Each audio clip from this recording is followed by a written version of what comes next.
rei Antíoco, recebido na cidade de Jerusalém, destrói-a completamente, saqueia o templo e constrói uma fortaleza. Abole o culto a Deus.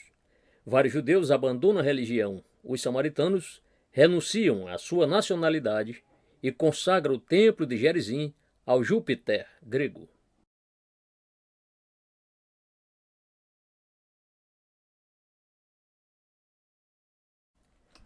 O temor de se meter numa guerra contra os romanos obrigou o rei Antíoco a abandonar a conquista do Egito. Ele veio então com seu exército a Jerusalém, 143 anos depois que Seleuco e seus sucessores começaram a reinar na Síria.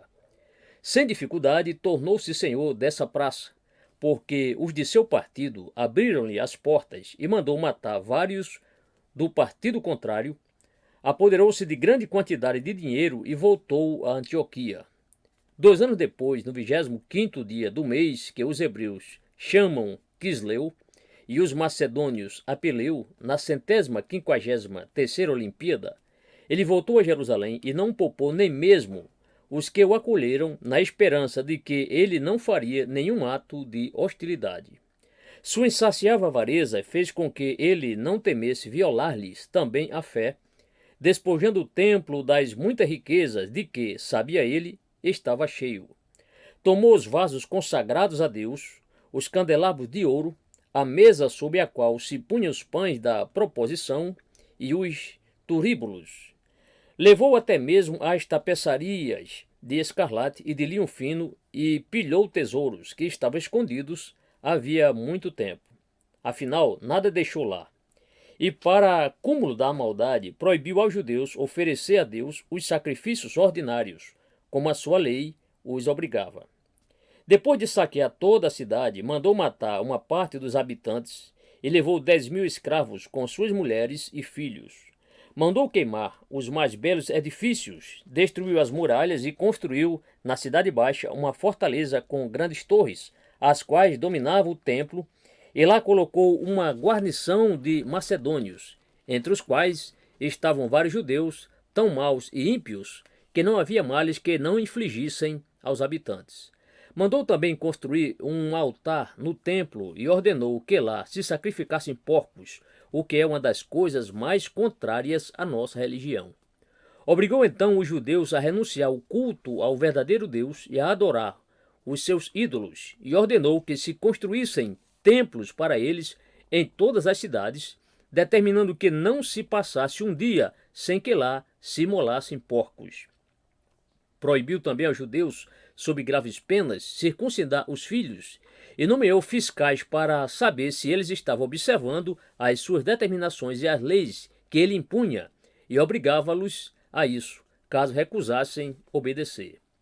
A maior parte do povo obedeceu voluntariamente ou por medo, mas essas ameaças não puderam impedir aos que possuíam virtude e generosidade de observar as leis de seus pais.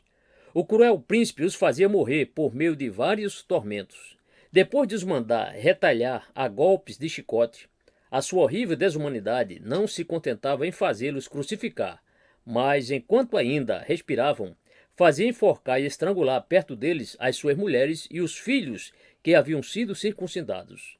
Mandava queimar todos os livros das Sagradas Escrituras e não poupava ninguém na casa em que os encontrava. Os samaritanos, vendo os judeus afligidos por tantos males, evitavam dizer que tinham a mesma origem, que eram da mesma raça e que o seu templo em Gerizim era consagrado ao Deus Todo-Poderoso. Diziam, ao contrário, que eram descendentes dos persas e dos medos e que tinham sido enviados a Samaria para lá morar, o que era verdade. Eles enviaram deputados ao rei Antíoco e apresentaram-lhe a seguinte petição. Petição que os sidônios, habitantes de Siquém, apresentam ao rei Antíoco, Deus visível. Nossos antepassados, tendo sido amargurados por grandes e frequentes pestes, haviam deliberado celebrar, por uma antiga superstição, uma festa à qual os judeus dão o nome de Sabate, e construíram sobre o Monte Gerizim um templo em honra a um deus anônimo, onde imolavam vítimas. Agora que Vossa Majestade se julga obrigada a castigar os judeus como eles merecem, os que executam as vossas ordens querem nos tratar como a deles, porque pensam que temos a mesma origem.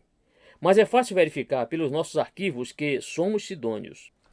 Assim como não podemos duvidar, majestade, de vossa bondade e proteção, suplicamos que ordeneis a Apolônio, nosso governador, e a Nicanor, procurador-geral de vossa majestade, que não nos considerem mais culpados dos mesmos crimes que os judeus, cujos costumes e origem diferem inteiramente dos nossos.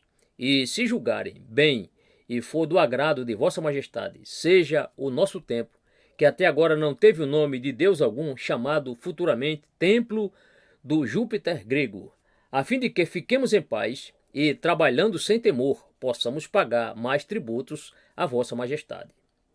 Antíoco, depois de ler a petição, escreveu a Nicanor nestes termos: O rei Antíoco a Nicanor: os sidônios que moram em Siquém nos apresentaram a petição anexa a esta carta.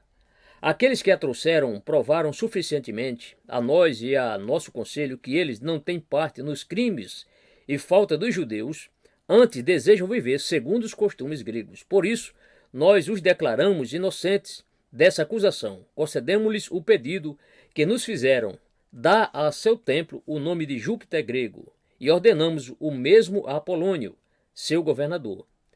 Dado no ano 46 e no 11º dia do mês de Hecatombeon.